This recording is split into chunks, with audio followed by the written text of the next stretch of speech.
Assalamualaikum warahmatullahi wabarakatuh. Waalaikumsalam warahmatullahi Waalaikumsalam warahmatullahi wabarakatuh. Eh, Alhamdulillahirabbil alamin. Wassalatu wassalamu ala asrofil anbiya wal mursalin sayyidina Muhammadin wa ala alihi washabihi ajmain. Amma ba'du. Rabbi shrah li sadri wa yassir li amri wa hlul 'uqdatam min lisani yafqahu qawli.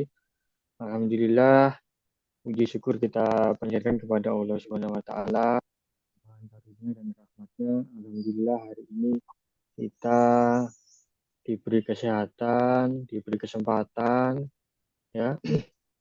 Alhamdulillah bisa berkumpul, bersilaturahmi, berjumpa lagi di ngaji wakaf korporat seri ke-25 tanggal 2 Mei ya, 2026. Alhamdulillah dalam keadaan sehat walafiat semua, insya Allah ya Bapak Ibu yang sudah hadir. Ini ada 19 orang ya, kita tunggu yang lainnya, mudah-mudahan segera masuk juga. Baik, selawat serta salam kita curahkan kepada junjungan kita Nabi besar Muhammad SAW yang Salli alim. memberikan kesempatan dan memberikan ilmu sehingga alhamdulillah hari ini kita bisa dalam keadaan Islam. Baik Bapak Ibu dimanapun Anda berada, hari ini kita berbicara dengan judul wakaf saham, ya. Wakaf saham, peluang, risiko, kesalahan dan solusinya. Nah, telah hadir di tengah-tengah kita, ya, pembicara kita Pak Iman Subriyono, founder Hasan Consulting dan juga ACR, ketua ACR dan juga Ustadz Hudan Mustaqim dari Madrasah Mabrur. Semoga semuanya sehat selalu ya. Ini adalah ke-25-nya ya, dengan tema ngaji wakaf korporat ini kita sosialisasi tentang wakaf korporat. Ya, Bapak dan Ibu semua bisa menyimak materi-materi sebelumnya di channel YouTube kami di @media_consulting, dan juga Bapak Ibu bisa mengikuti materi-materi kami di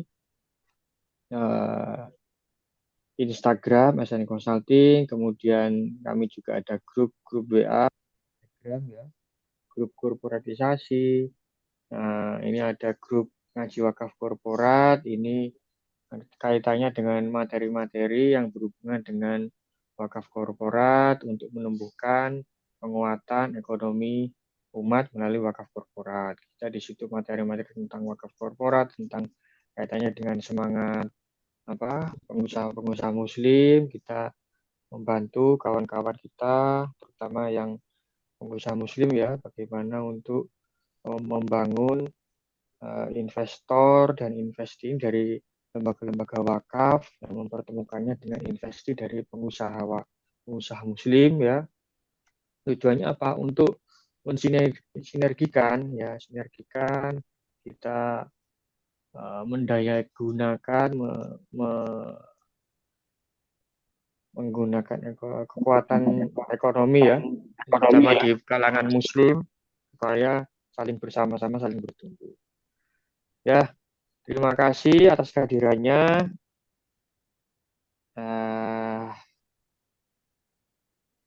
Kemudian juga saya sampaikan kita ada agenda rutin ya, kelas bisnis ya, kelas offline maupun online. Insya Allah ini jadwal terdekat ada di Surabaya tanggal 25 dan 26 Mei, Senin Selasa minggu depan ya, di Hotel Sahid insya Allah. Nah, bagi Bapak Ibu yang tidak ada kegiatan lowong begitu, mungkin bisa hadir di kelas kami, nanti ada info pendaftaran yang akan dibagikan di grup. Kemudian ada kelas online juga tanggal 30-31 Mei bagi Anda dimanapun berada yang tidak bisa hadir secara offline, bisa ikut online ya. Jadi manapun dari Aceh sampai Merauke, dari Miangas sampai Pulau Rote katanya gitu ya. Bersatu padu ya gitu menuju Indonesia Emas 2045. Gitu Bapak Udan, Ustadz Udan, silakan ada yang disampaikan dari Mantrus sama Brur, monggo. Assalamualaikum warahmatullahi wabarakatuh. Suara saya masuk ya? Masuk, Jelas. gambarnya juga masuk ya. Terima kasih Mas Firman, Cak Iman dari SNF. Sekali lagi kita ucapkan Alhamdulillahirabbil alamin. Jadi pada pagi hari ini kita masih diberi kesehatan oleh Allah, masih bisa bernafas, ya kan? Ini nikmat yang luar biasa yang patut kita syukuri.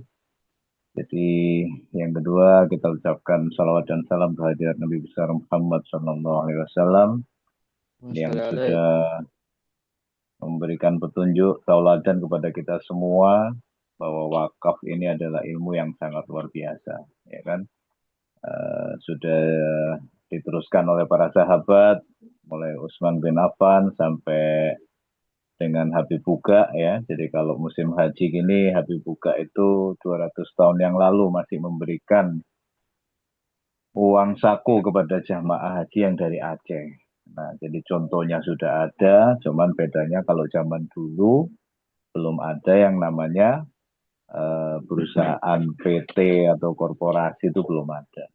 Nah, jadi nanti bagaimana, monggo kita simak, kita turunkan ego kita, ya kan, kita kosongkan kelas kita, sekali lagi karena Allah menurunkan ilmunya, ya kan, kepada seseorang yang namanya Cak Iman, ya makanya kita bersyukur ada Cak Iman, ada Cak Firman ini dengan SNF-nya memberikan ilmu yang namanya korporasi itu. Nah, apa itu korporasi, apa itu wakaf saham, monggo nanti hari ini kita simak, kita belajar, bisa diskusi bareng. Kalau kurang lengkap, monggo nanti kita ngopi bareng ya di kelas. Kita duduk bareng, kita belajar bareng, kita membaca data yang disampaikan oleh SNF. Sekali lagi kami ucapkan terima kasih Cak Iman, Mas Firman, SNF sudah memberikan waktunya. Hari ini kita alhamdulillah sekali lagi bersyukur Zoom hari ini kita gratis. Kita belajar bersama-sama ya. Monggo sekali lagi kita siapkan hatinya, kita kosongkan, kita siapkan catatannya.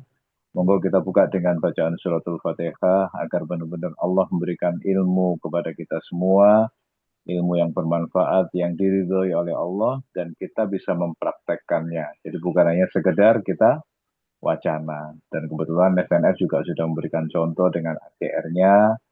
Nanti monggo Bapak Ibu bisa bersama-sama kita belajar. Jadi buat para kiai, para gus, para siapapun, guru-guru kita yang sudah hadir di sini, sekali lagi kami dari Mabrur dan SNF, mohon maaf barangkali ada kurang yang berkenan, dan kami ucapkan terima kasih atas waktunya, sudah meluangkan waktunya pagi-pagi untuk belajar bersama dengan SNF. Monggo kita buka dengan bacaan surat Al-Fatihah. Ala hadini ya Al-Fatihah. A'udzubillahi minasyaitonir Bismillahirrahmanirrahim. Bismillahirrahmanirrahim. Alhamdulillahirrahmanirrahim. Ya kana muda ya kana sa'in ya surat Bismillahirrahmanirrahim. al-Fatihah. Assalamualaikum Tubi alaihim walatolin. Lanjut dengan al-Fatihah 3 kali. Bismillahirrahmanirrahim. Qul huwallahu ahad.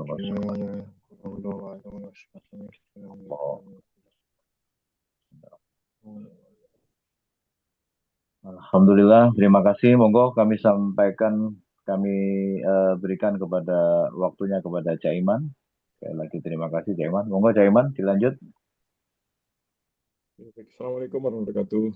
Waalaikumsalam warahmatullahi wabarakatuh. Alhamdulillahirabbil alamin nasta'inu ala umuri dunya waddin. Wassallallahu ala asrofil anbiya'i wal mursalin nabiyina Muhammadin wa ala alihi washabihi ajma'in. Amma ba'd.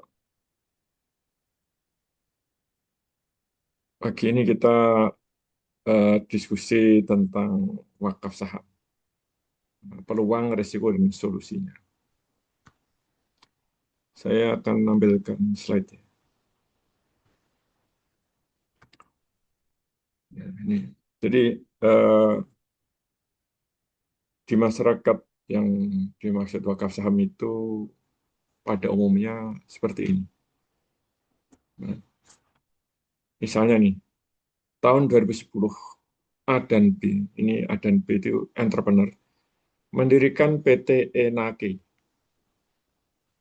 dengan modal store 1000 juta ya, misalnya, alias 1 miliar. A pegang 600 lembar saham, masing-masing 1 juta, dan B 400 lembar saham, masing-masing 1 juta juga. Nah, PT Enake ini berbisnis di bidang resto. Karena mereka berkembang, maka tahun 2025 PT Enake telah memiliki 10 gerai. Dan labanya itu masing-masing gerai itu Rp400 per tahunnya. Alias total perusahaan Rp4.000. Nah, karena A dan B itu punya hubungan baik dengan teman-teman aktivis sosial Muslim gitu ya, maka kemudian ada Nazir yang dikenal oleh si A dan B, cukup dekat, namanya Nazir C. Dia mengajak si A untuk mewakafkan 100 lembar saham yang dipegangnya. Nah, ini adalah skema yang biasa kita dengar ya, di masyarakat. Skema wakaf yang biasa kita ketahui di masyarakat. Dan ini dianggap bagus. Nanti Nazir C itu setelah wakaf ini akan membantu promosinya PT Enake itu kepada khalayak. Nah, karena Muslim ya nanti dipromosikan di khalayak Muslim. Ini loh perusahaan wakaf, perusahaan yang sahamnya telah diwakafkan kepada Nazir C. Sedemikian rupa sehingga kemudian masyarakat tahu bahwa ini adalah perusahaan yang sangat Islam. Nah, ini sebenarnya walaupun oleh sebagian besar masyarakat dipandang betul, nah secara korporatisasi itu sebenarnya itu salah. Nah, salahnya di mana? Nah, ini saya jelaskan. Jadi perusahaan itu kalau mau bagus itu kan menjalani siklus 8 tahap corporate life cycle, siklus hidup perusahaan. Yang mana 8 tahap itu nanti akan berjalan, dan kalau sudah jadi, pada tahap ke-8 namanya korporasi sejati itu memiliki 3 karakteristik. Yang pertama, tidak ada pemegang saham pengendali. Kenapa? Karena perusahaan itu, jadi tadi PT Enake tadi yang semula 1000 lembar saham didirikan oleh A dan B, sehingga A dan B sebagai pendiri itu pegang 1000 lembar saham. Nanti pada akhirnya karena terus-menerus diberikan saham untuk ekspansi, maka pada titik tertentu PT Enake itu tidak ada lagi pemegang saham kendali. Bukan karena A dan B menjual sahamnya yang 1000 lembar tadi, tapi terjadi karena PT Enake terus menerbitkan saham sehingga perusahaan tumbuh. Duit dari menerbitkan saham dipakai untuk bikin gerai. Nah, itu tanda pertama dari korporasi sejati. Tanda kedua adalah biaya modalnya rendah. Kenapa? Karena perusahaan ini gede, terus-menerus memberikan saham, maka kemudian perusahaan yang sudah jadi itu, investor-investor itu kalau naruh duit sebagai saham di sebuah perusahaan, dia diberi ROI 3% itu sudah senang. Bahkan kadang-kadang nggak sampai 3%. Itu pun tidak semuanya diambil, jadi dividen paling 1%-an, kadang-kadang nggak sampai. Nah, dengan seperti itu, maka perusahaan ini akan sangat kencang sekali pertumbuhan. Nah, kemudian perusahaan yang sudah jadi itu juga akan menguasai pasar global. Kenapa? Dia akan menguasai pasar lebih dari 100 negara, sehingga menjadi rahmatan lil alamin di bidangnya masing-masing. Nah, ini kalau digambarkan secara kurva akan jadi kayak begini, kurva korporatisasi itu. Nah, ini kita perhatikan ini. Jadi nanti persentase sahamnya pendiri itu akan turun, ini ikuti kurva ini. Nah, ini terus turun ke bawah sana. Terus turun sampai nanti pendiri itu sahamnya kecil. Microsoft itu pendiri, Bill Gates sahamnya hanya 1,38%. Kenapa? Karena terus menerbitkan saham sehingga perusahaan tumbuh secara ekspansif, eksponensial. Nah, karena menerbitkan saham, perusahaan dapat duit, maka kemudian kalau resto, gearnya itu tambah.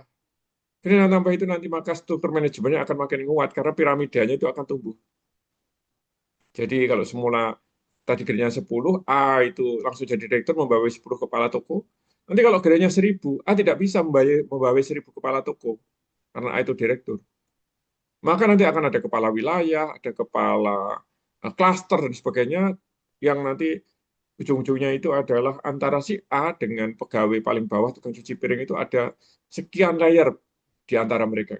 Nah, kalau layernya makin tinggi, itu maka disebut sistem manajemen makin kuat. Karena apa? Gap antar layer akan makin rendah. Ini, kayak begini di kurva. Terus, nah pada saat sudah jadi, nanti jumlah layer manajemen itu lebih dari 20 kayak di tentara. Bahkan tentara itu kalau bintang 4-nya tertembak kayak di Iran tempo hari itu, mati, itu nggak ada masalah karena bintang 3-nya langsung naik begitu saja tanpa ada kendala, tidak ada gap kapasitas karena antara bintang 4 dengan bintang 3 itu sudah hampir sama. Nah, perusahaan kalau sudah jadi itu jadi. Nah, maka salahnya skema yang tadi di depan itu saya tunjukkan ini seperti ini. Jadi setelah si A ya, mewakafkan 100 lembar saham, maka akibatnya A dan B tadi tinggal pegang 90% saham. Terdilusi. Terdilusi tanpa ada dampak ke penguatan sistem manajemen karena nggak tambah gerai. Maka terdilusi tapi ini nggak ada penguatan sistem manajemen, datar aja sistem manajemennya. Nah, inilah yang disebut sebagai bahaya. Nanti pada titik tertentu di mana titik kritisnya itu adalah pada angka 50% ini terlalui, maka sistem manajemennya belum kokoh. Belum kokoh itu maksudnya apa? Layar jabatannya masih sedikit, sehingga kalau suatu saat A meninggal, maka anak buahnya belum sanggup untuk melanjutkan. Ibaratnya bintang 4-nya tewas, bintang 3-nya belum siap. Nah, kalau seperti itu bahaya. Nah, maka ini harus dihindari. Setelah wakaf, PT NAG juga tidak tumbuh. Dan juga tidak ada kontribusi masyarakat. Jadi Nazir C tadi diambil enaknya doang. Dia tidak mau berkontribusi. Nah, bagaimana yang bagus? Ini skema betul. Sama tadi, tahun 2010 ADB mendirikan PT NAG dengan modal store 1000 juta ya. A pegang 600 lembar, dan B pegang 400 lembar. Nah, tahun 2025 PT NAG sudah memiliki 10 gerai dengan laba 4.000 per tahun. Nah, maka Nazir C, karena dia itu Nazir, dia dipercaya masyarakat karena dia sudah Nazir tua, sudah lama gitu. Maka Nazir C mengumpulkan dana wakaf dari masyarakat senilai 5.000. Nah, untuk apa? 5.000 itu PTA menerbitkan saham baru sebesar 100 lembar dengan harga Rp50. Saham baru tersebut dibeli oleh Nazir C. Jika ini terjadi, maka setelah wakaf A dan B, sebagai pendiri yang semula memegang 100 lembar saham, tinggal pegang 100 per 1.100 karena sekarang lembaran saham perusahaan menjadi 1.100. Nah, tapi dampak di sini adalah apa? PT NAG tumbuh menjadi 15 gerai. Kenapa? Duit 5.000 yang dibayarkan oleh Nazir C tadi, jadi 15 gerai, duit 5.000 yang dibayarkan oleh Nazir C tadi akan menjadi 5 gerai. Dan labanya sekarang karena punya 15 gerai, dikalikan 400 jadi 6.000. Hak laba adat B menjadi 1.000 per 1.100 kali 6.000, jadi ini menjadi 5.000 lebih. Naik dari hak semula yang 4.000 tadi.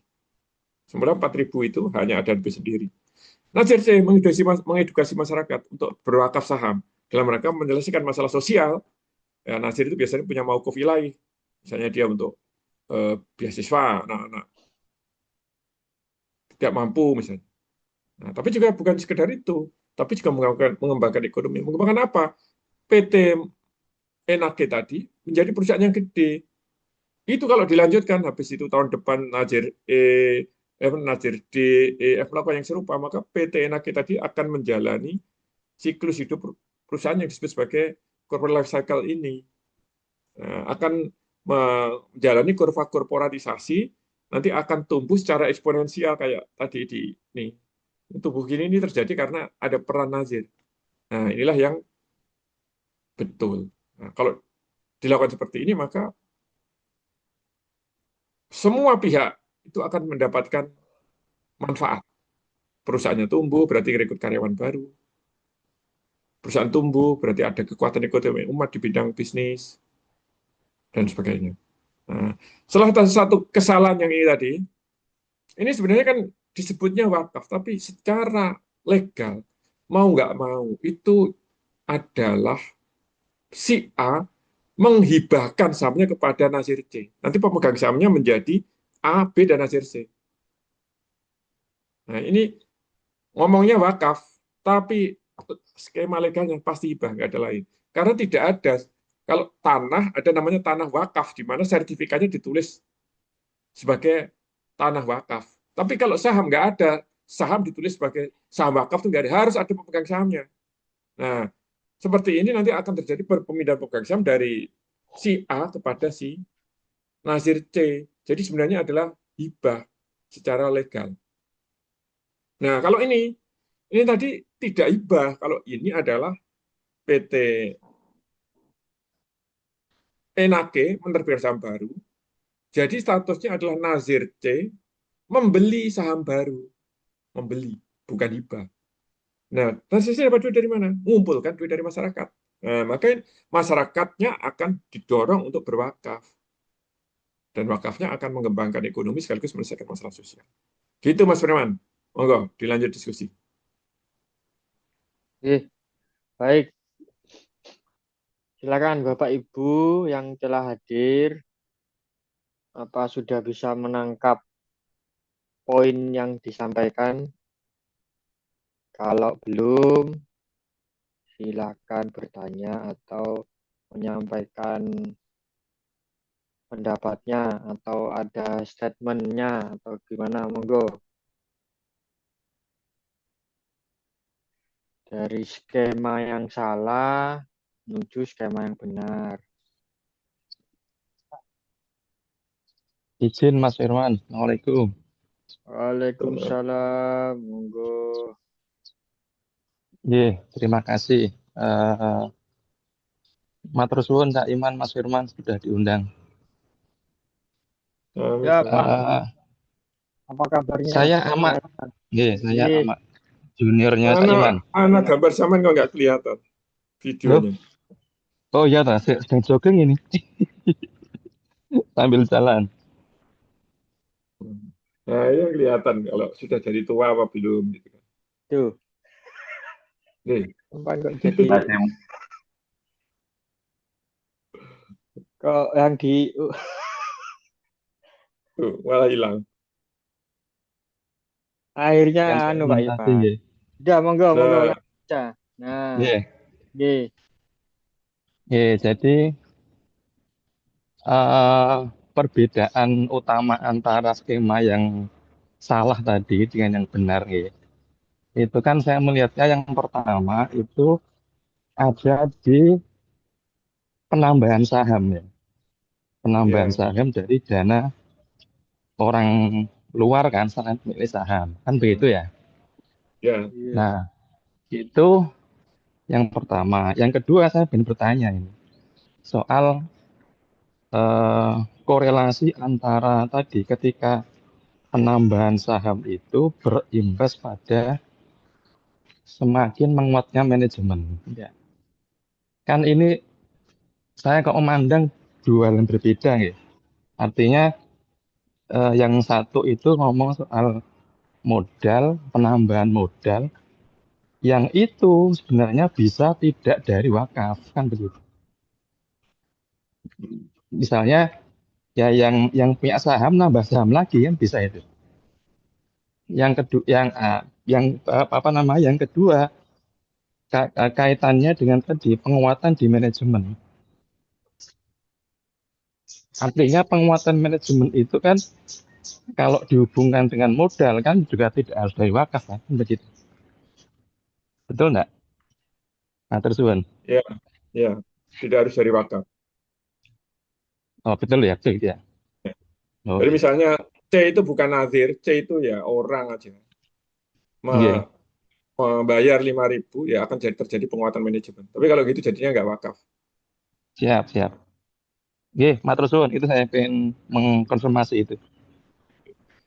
Nah, apa kaitannya duit dengan penguatan manajemen? Jadi kalau tambah duit 5.000, apakah itu dari wakaf atau tidak?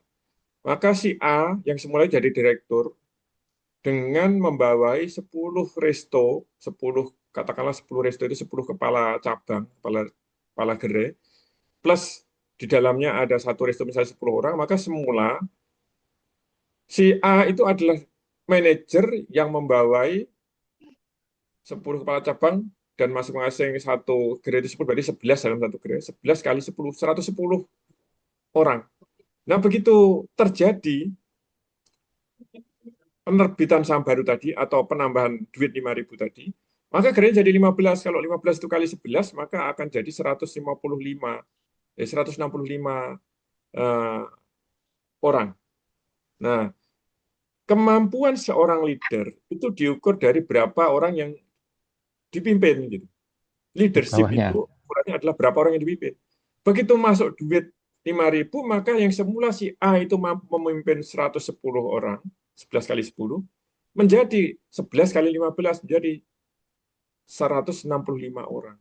Nah, maka akan meningkat. Nah, kalau memimpin 110 orang, barangkali dia masih sendiri. Kalau 165 orang, dia nggak bisa sendiri. Maka dia bagi itu.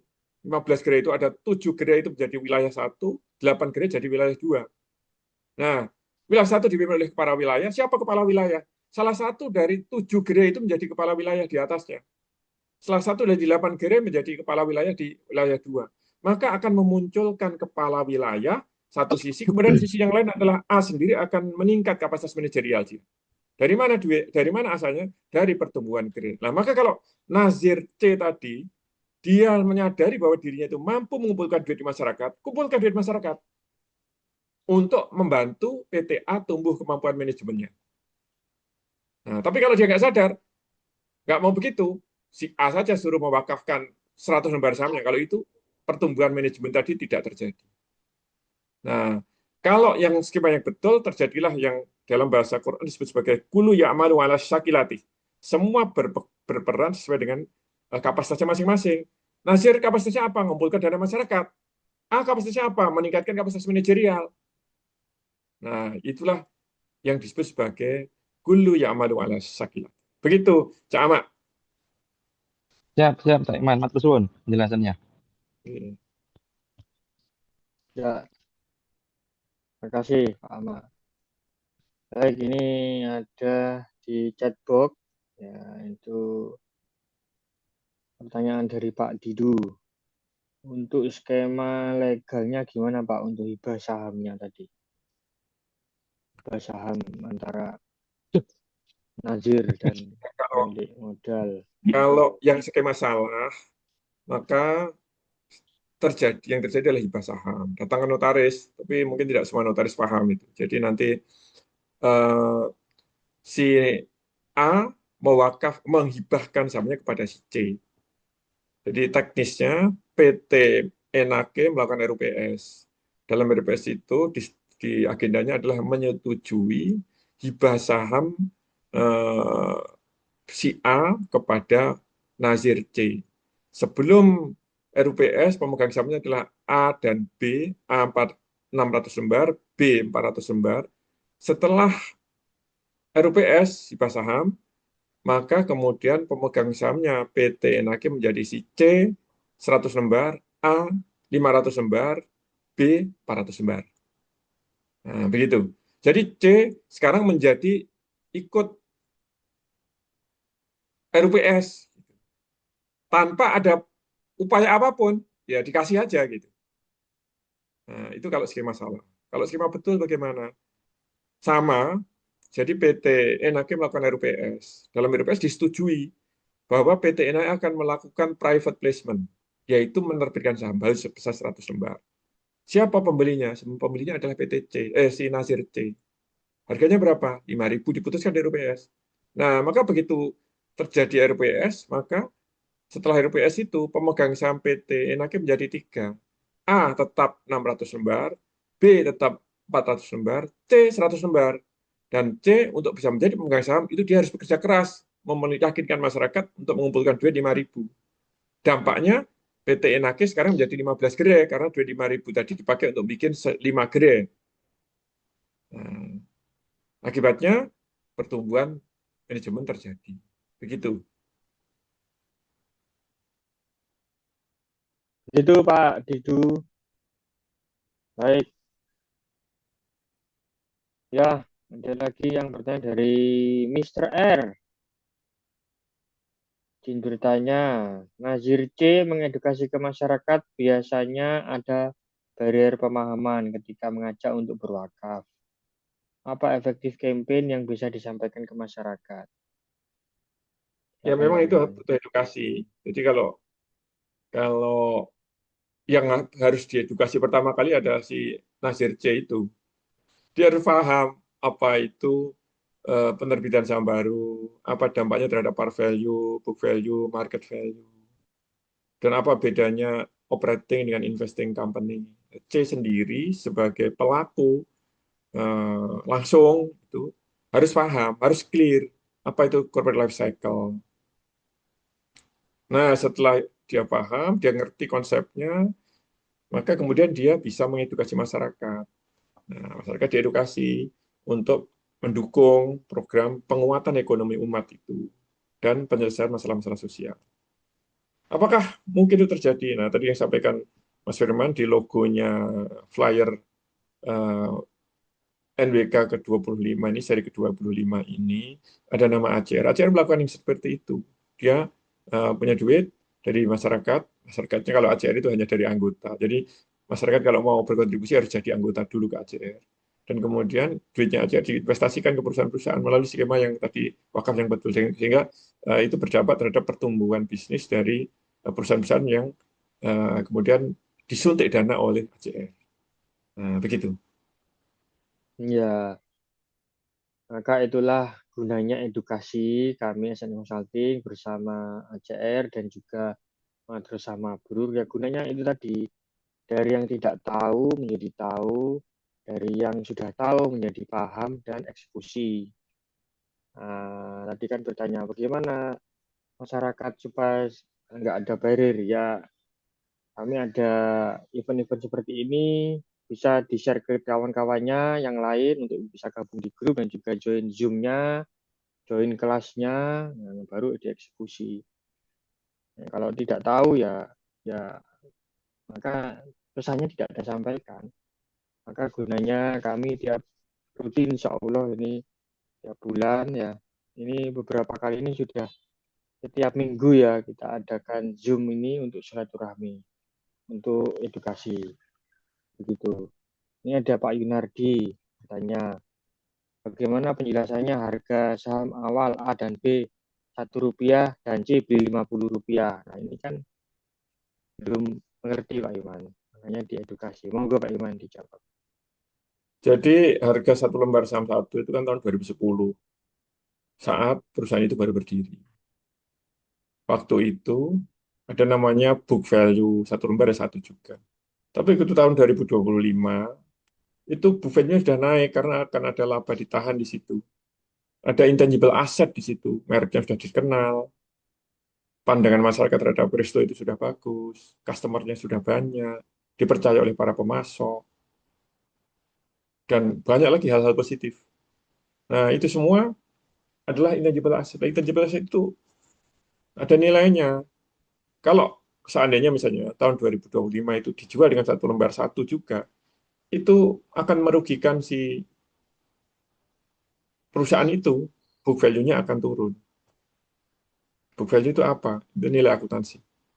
Dan bukan hanya itu, nanti hak labanya si A dan B akan turun. Jadi kalau misalnya satu lembar itu satu, duit C 5.000 itu dia dapat 5.000 lembar.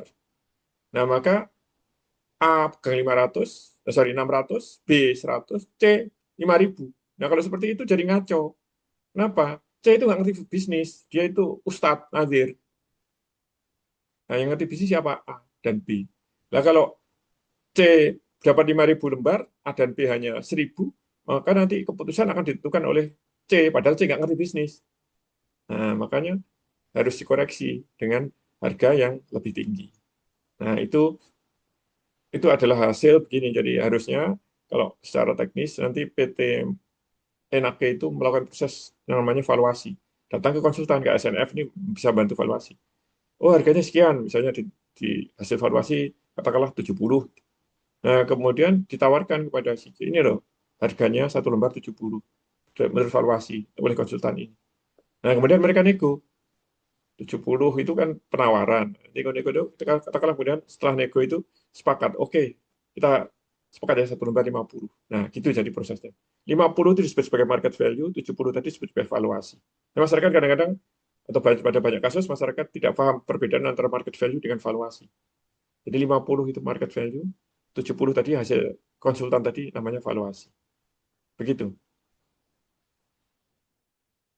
Gitu Pak Yunardi atas penjelasannya. Silakan yang lainnya yang ingin bertanya, monggo. Sini ada Pak Rizal, ada dari Nepal, ada Pak siapa ini? Pak Khairul, ya.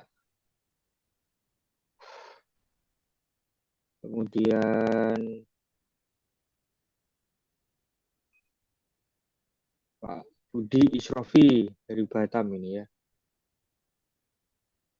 Silakan Pak Tulus.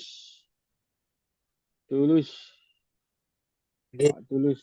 terima Monggo. kasih Mas Firman, Pak Iman ya.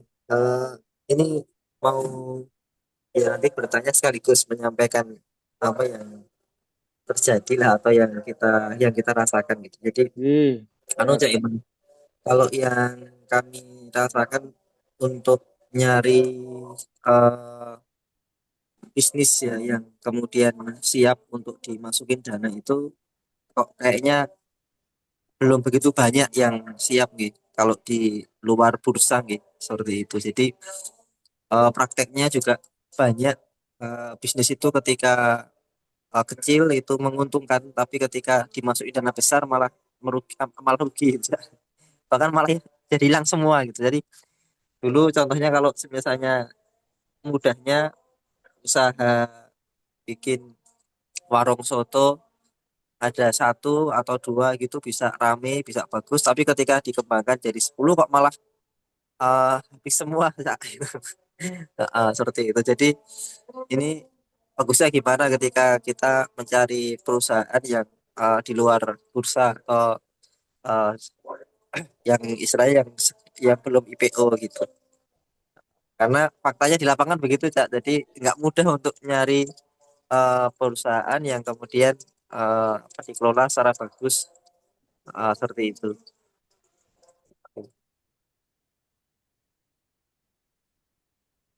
Sudah, Pak Tulus? Iya, sampun. Jadi begitu saja karena Oke. ya banyak faktanya kita mendengar beberapa teman-teman yang dia usaha gitu ketika diinjek dana malah dananya hilang gitu. Terima kasih Pak Firman. Ya. Oke, monggo. Pak Firman, Pak Firman. Pak Iman langsung dijawab. Ya, jadi tidak semua perusahaan siap untuk diinjek dana, betul memang. Dan tidak semua perusahaan, bahkan mungkin bisa dikatakan sedikit sekali perusahaan yang paham, yang punya visi untuk menjadi tadi saya yang sebut sebagai rahmatan lil alam. Enggak ada, tidak banyak. Pada umumnya perusahaan-perusahaan yang ada di masyarakat kita, terutama di kalangan Muslim itu, dia akan cenderung membangun konglomerasi. Jadi kalau resto itu kalau sudah laba, duitnya dipakai untuk beli sawah karena dia supaya berpikir supaya tidak perlu membeli beras dari orang lain. Nanti sawahnya di proses belajar juga sudah bisa dapat duit lagi, pakai untuk bikin pabrik pupuk karena supaya nggak beli pupuk ke orang lain. Jadi terus nanti sampai nggak pernah selesai. Nah kalau seperti itu jangan pernah masuk. Nazir nggak boleh masuk perusahaan nggak gitu, itu bahaya. nanti tidak akan menumbuhkan ekonomi dan tidak akan menumbuhkan ROI-nya si nasabah. Nah, maka kemarin kita sudah pernah bahas harus memenuhi 8 kriteria si calon investi itu. Nah, mungkin bisa dilihat lagi apa 8 kriteria itu. Jadi kalau tidak memenuhi 8 kriteria itu, jangan dimasukkan duitnya, jangan dipilih. Gitu.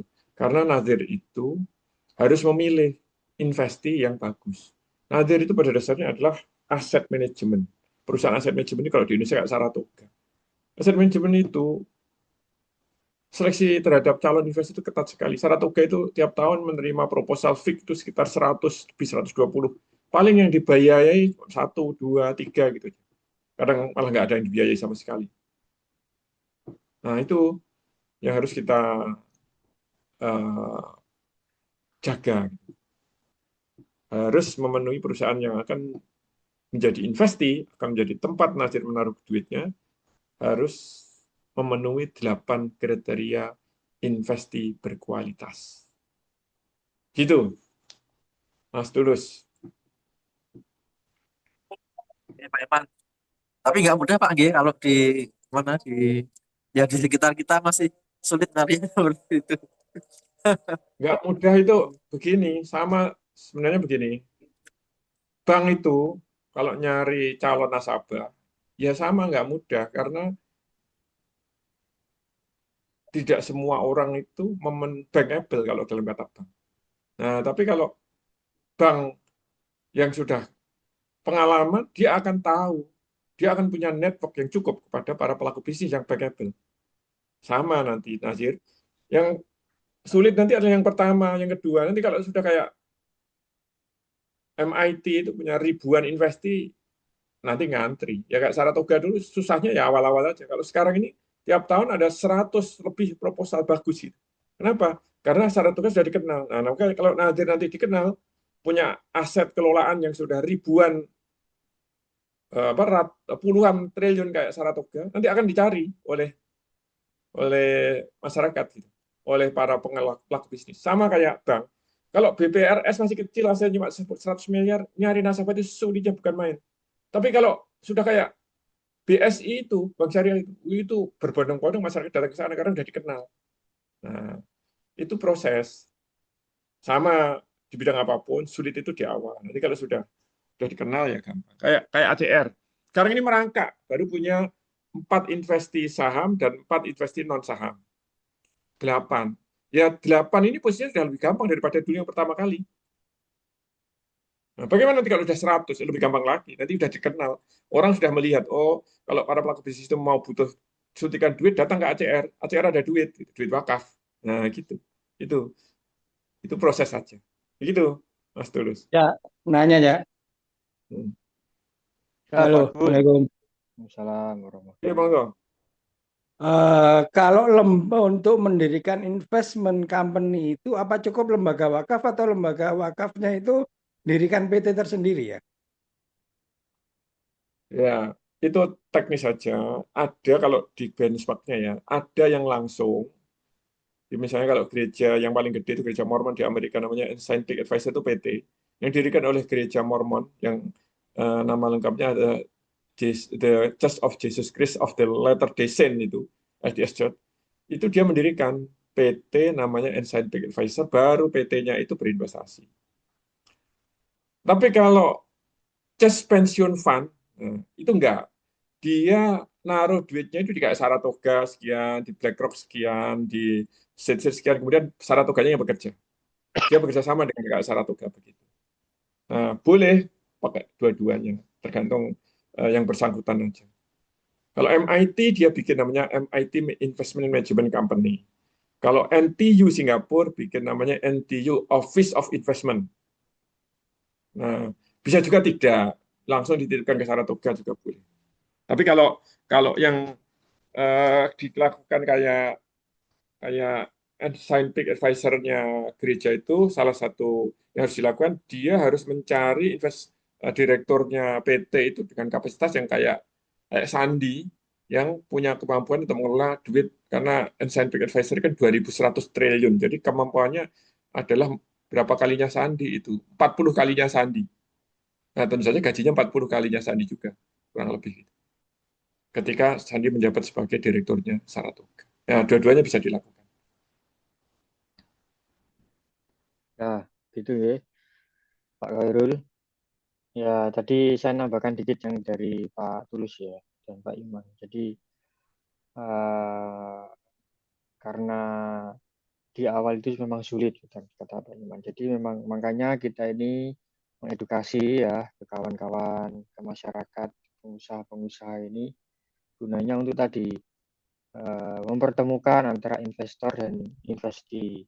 Karena hari ini kata Pak Tulus tadi kan sulit Pak Iman mencari pengusaha yang mau dimasuki kemudian nanti habis itu hancur ya itu makanya kita ini mengadakan seperti ini gunanya untuk mengedukasi supaya mereka tahu ya jadi nanti mengumpulkan network antara investornya siapa investinya siapa ketika mereka tahu oh di SNF kan ada itu komunitas investor investi ya masuk aja SNF masuk aja kelasnya nah begitu supaya mereka ini paham setelah paham dijadikan satu dicomblangkan disatukan melalui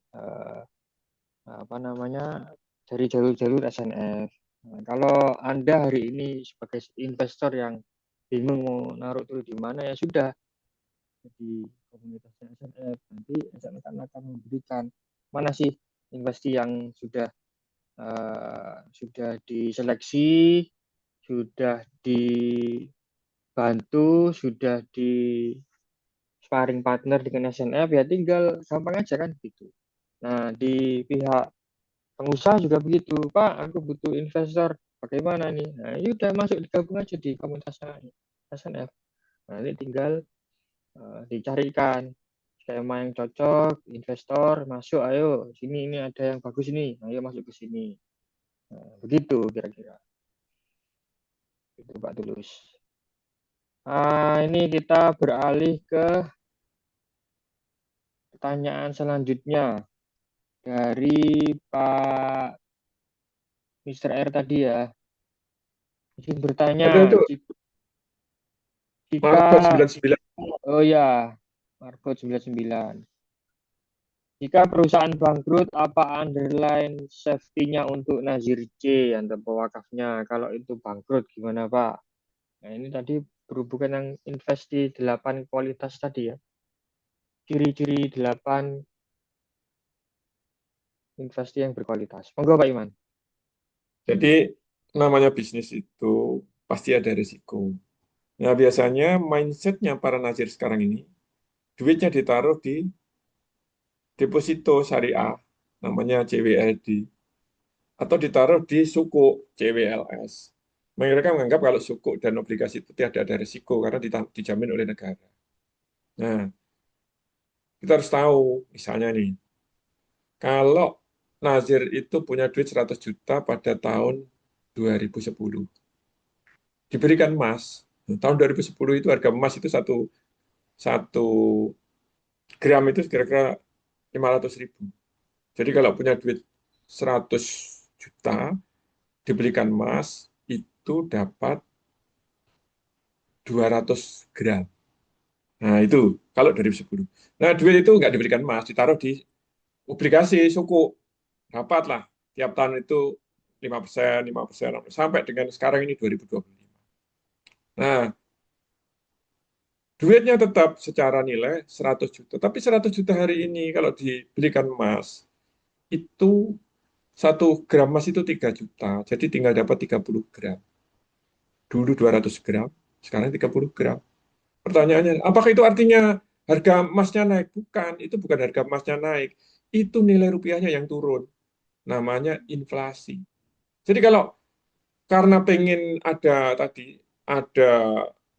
underlying aset tadi, udah ini jadikan deposito aja, dijamin oleh negara.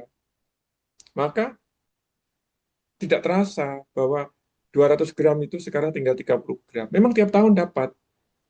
Kalau 100 juta kan 5% atau 6% dapat 6 juta, 6 juta. 6 juta dalam 15 tahun itu, atau 5 juta supaya hitungnya gampang ya. 15 tahun 75 juta, dapatnya 75 juta. Tapi kehilangannya adalah dari 200 gram jadi 33 gram. Nggak dipikir. Nah, itu tidak terjadi di saham. Karena saham itu ROI-nya akan tumbuh seiring dengan pertumbuhan perusahaan. Nilainya akan tumbuh. Yang tadi saya gambarkan, semula nilai 1 lembar 1 menjadi 50. Itu terjadi karena perusahaannya tumbuh, labanya tumbuh. Loh, Pak, kalau bangkrut gimana? Nah, kalau bangkrut ya hilang duitnya. Tapi kan tidak semua perusahaan ini bangkrut lah. Maka ada namanya rumusnya aset manajemen itu dah jangan taruh telur pada satu keranjang. Jadi kalau Kak Nazir nggak boleh ditaruh satu tempat. Makanya ACR punya 8 investi, itu pun kurang. Nanti harusnya kayak gereja Mormon di Amerika itu yang punya 1.700 investi. Nah, tapi kan nggak bisa tiba-tiba 1.700. Kalau 1.700 hilang 1, hilang 10 pun nggak ada masalah. Karena hilangnya itu terkompensasi oleh pertumbuhan yang lain-lain. Nah, maka di sini seorang yang diposisikan menjadi aktivis di Nazir atau lembaga Nazir itu memang harus benar-benar paham bagaimana aset manajemen, bagaimana aset modern itu. Jangan hanya melihat deposito, jangan hanya melihat suku. Suku itu nominalnya tetap tapi nilainya hilang. Mau pilih mana? Mau pilih nominal tetap nilainya hilang atau yang ada resiko yang jadi ini kalau di suku deposito itu resikonya pasti. Kalau saham resikonya tidak pasti. Bisa baik, bisa tidak baik. Kalau suku pasti tidak baik. Nah, mau pilih mana? Nasir kita lebih banyak pilih suku. Inilah kenapa ACR tidak mau ikut cara kayak begitu. Kita pakai cara modern. Manajemen aset modern itu, aset 100% itu kira-kira 50% itu saham, 50% non-saham. Non-saham itu bisa suku, obligasi, dan sejenisnya. Yang 50 saham nanti akan tumbuh, yang 50 obligasi nanti akan termakan inflasi. Tapi termakan inflasinya akan terkompensasi oleh pertumbuhan dari saham. Nah, begitu. Kita sudah pernah bahas kalau investor rugi, kalau investasi bangkrut belum, Mas Firman? Topik kita sudah ada belum? Sudah, Pak. Sudah. Sudah dibahas. Rugi bagaimana? Ada nanti di Pak, Zoom, di ya? bukan di YouTube. bisa dicek. Oh, di YouTube. Iya, Jadi bagaimana ketika investor wakaf itu rugi? Rugi itu ya bisa aja tidak bisa dihindari. Ya kalau yang megang bisnis itu semua malaikat ya nggak bisa rugi. Karena semuanya benar semua. Tapi kalau manusia ya ada ruginya. Nah, ini tidak bisa dihindari. Maka bagaimana caranya? Ya itu tadi ada di rekaman YouTube ya, Bapak Ibu. Nanti bisa dilihat bagaimana supaya tidak rugi. Nah, gitu. Baik. Tadi ada yang mau ngomong kok tiba-tiba hilang. Tanya, saya tanya. Monggo, silakan. Oke, Assalamualaikum warahmatullahi wabarakatuh. Waalaikumsalam. Wah, ini Pak Yai dari Nepal ini. Silakan Pak Yai.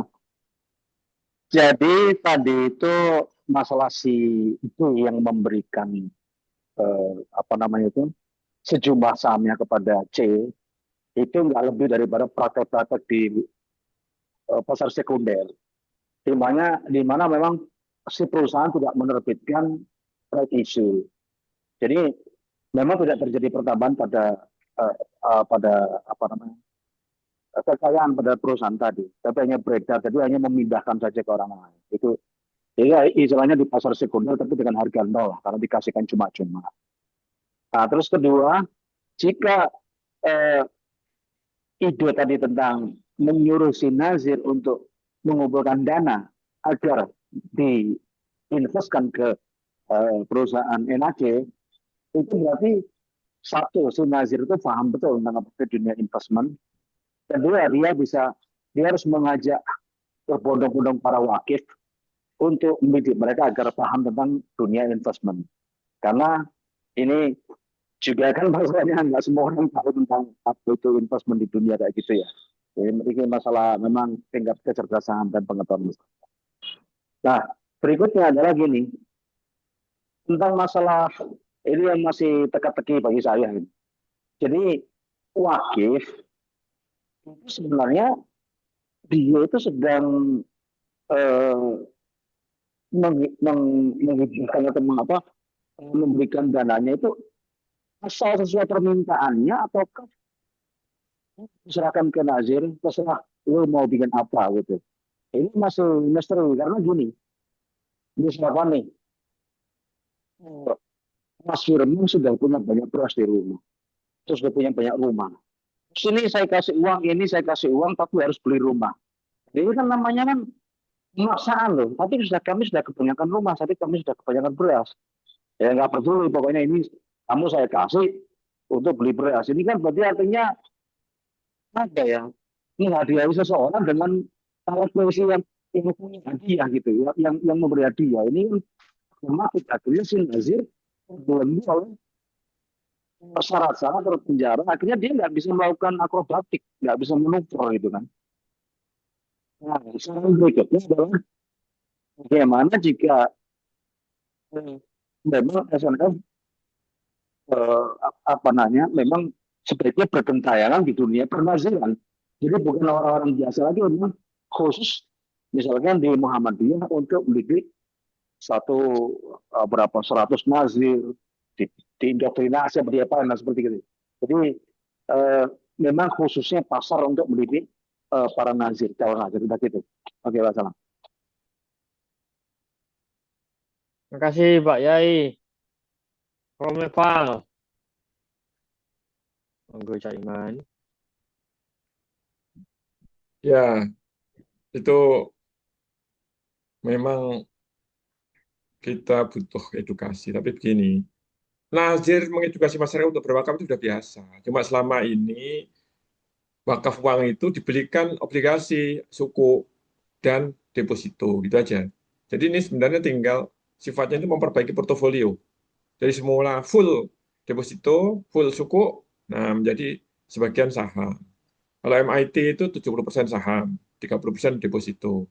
Kalau gereja tadi itu eh, lebih cenderung ke saham, hampir semuanya kayak Saratoga kalau gereja tadi. Tapi kalau Harvard University itu 50-50, yaitu tergantung dari pilihan strateginya si Nasir. Gitu. Nah, kalau SNF, apakah terus menjaring? Oh, terus SNF itu. Yang ini kan, ini singkat-singkat ini kan nggak akan menangkap esensi materi secara komplit ya.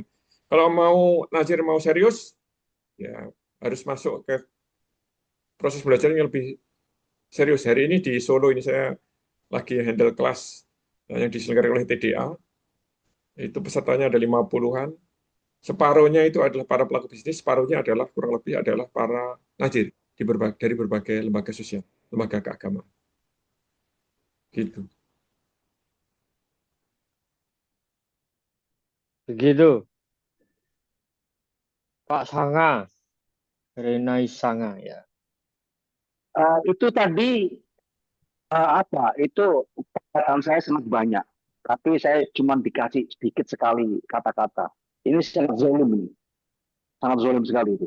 Nah terus gini ya, tadi yang saya tanya tentang masalah misteri, tentang masalah orang-orang. Jadi gini, ada nazir itu yang mengeluh pada saya itu ketika dia diberi suatu aset tertentu yang rela tanah atau apa gitu. Ini kan misalkan dia nggak dikasih beras itu, berasnya 1 ton.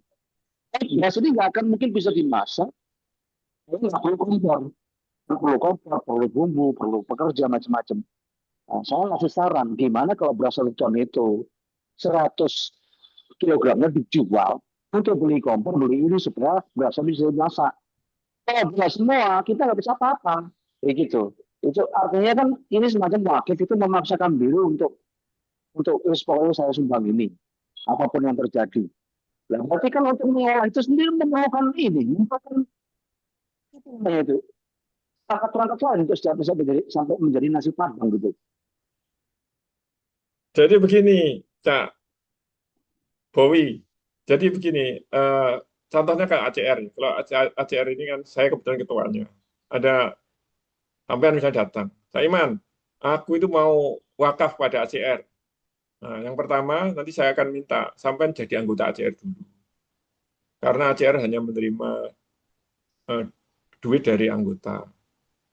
Nah, itu jadi anggota, setelah itu mewakafkan. Nah, kalau sudah jadi anggota, kita akan ngomong begini, anggota itu harus turut anggaran dasar. Di ACR itu kalau sampean misalnya mewakafkan tanah, kita akan ngomong begini. Tanah itu kalau dia dalam kondisi bisa disewakan, oke kita terima.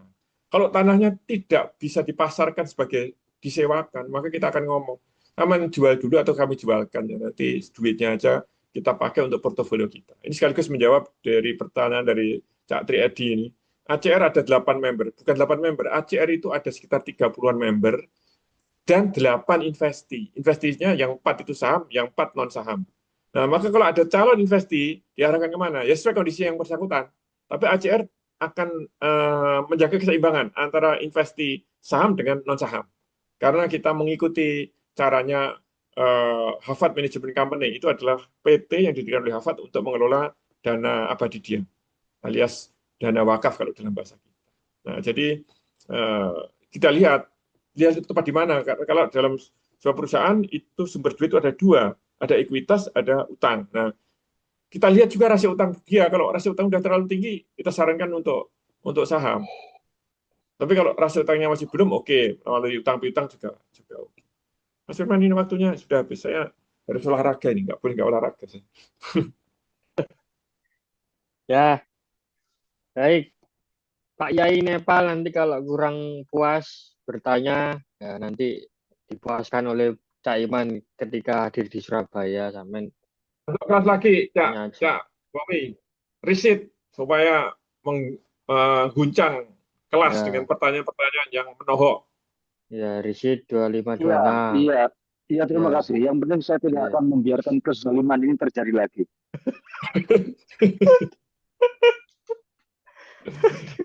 Ya, gitu ya Cak Bowi. Istalah. Dan kemarin kan UIT kan sudah di notaris kemarin. Tinggal nanti dijalankan bersama. Cak Ahmad. Baik, waktunya habis. Mohon maaf Bapak Ibu, waktunya habis ya. Yang belum bertanya bisa nanti disimak melalui grup WA. Ya nanti bisa kita bertanya di situ. Yang masih belum paham bagaimana cara ngitungnya tadi nazirnya itu kok bisa tahu-tahu kok saya dapat 50 dari 5 menjadi 50 atau bahkan bisa 100 ya. Kemudian bagaimana cara ngitung valuasinya dari pengusaha itu. Saya ini hanya setor saham 100 kok bisa jadi 1000 Pak Iman. Bagaimana cara ngitungnya? Nanti bisa langsung di kelas Surabaya ada tanggal 25 26 Mei, di Jogja tanggal 4 5 Juni ya. Di Lampung ada 20 21 Juni. Jakarta ada 2 sampai 3 Juli. Di online ada 30 31 Mei, Sabtu Minggu besok ini. Ya. Semuanya kita berikan edukasi, kita berikan pemahaman. Monggo Bapak Ibu bisa ngajak kawan-kawannya masuk ke grup ngaji wakaf korporat ya. Bisa Instagram tolong di follow, kemudian YouTube di subscribe ya, di WA masuk ke grup korporatisasi Telegram semuanya. Nah, kita bersama-sama edukasi ya, kita bersama-sama diskusi. Nah, begini ini kan diskusi. Kita ada masukan seperti ini, jenengan tanggapi. Kita pengalaman ACR, SNF 20 tahun membantu perusahaan, membangun sistem manajemen perusahaan, membangun pengusaha-pengusaha untuk jadi korporatisasi. Jenengan tanggapi, ada tanggapan, oh begini, oh begitu, cocok masuk ke komunitas investor investasi SNF ataupun ikut kelas. Eksekusi, jangan hanya ikut kelas setelah itu nggak ada eksekusi ya.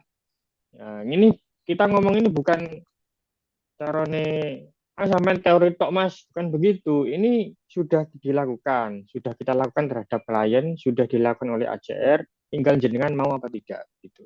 Jadi ikuti terus artikel bisnis kita di corporatesi.com. Sampai jumpa kembali di episode selanjutnya. Kami tutup. Pak Iman katanya mau olahraga, ya. Yang lainnya juga mau ternak, ya, dan antar anak dan antar istri beraktivitas. Selamat pagi. Semoga semuanya sehat selalu, sukses selalu, bisnisnya sukses, kehidupannya sukses, keluarganya sehat sejahtera, aman, sentosa, bahagia, masuk surga. Terima kasih, saya tutup.